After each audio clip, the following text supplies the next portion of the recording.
this stewardship season, I've been thinking about people in my life who have been examples of generous giving, people who have modeled for me practices of good stewardship.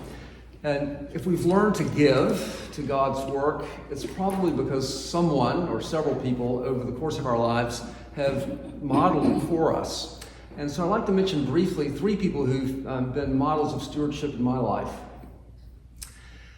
I'm happy to say that the first person I'm going to mention is here today. When I was in Norfolk for 15 years as the rector of the Church of the Good Shepherd, Father Charles Joy was in the neighboring parish, and the word on the street was if you wanted to help a congregation learn good stewardship practices, Charles Joy had a lot of wisdom. And so I invited Charles to come and do a stewardship series for us. And I don't know if you remember that, Charles, but it had a profound effect on our congregation and on me. I'm very grateful to you for how you described just the practices of giving generously to God's work in the context of parish life.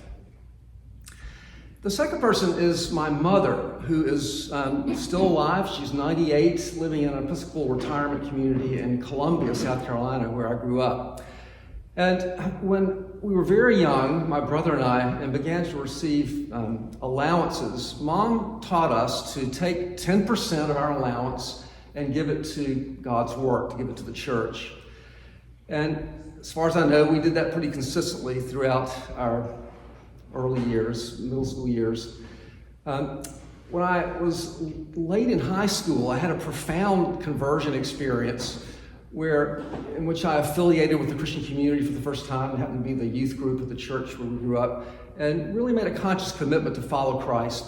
And in my sort of spiritual pride, I began to think that, well, money is really not that important. The Lord has me. He doesn't really care about, how much money I give. And my mother must have mentioned this to me. We must have had a conversation about it.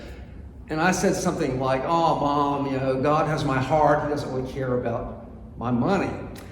And I don't know whether she responded to me or whether I just came to this conclusion subsequently myself, but I came to realize that was really a kind of a false dodge, super spiritual dodge, that giving of what God has given us back to Him and to His work is simply a part of Christian living.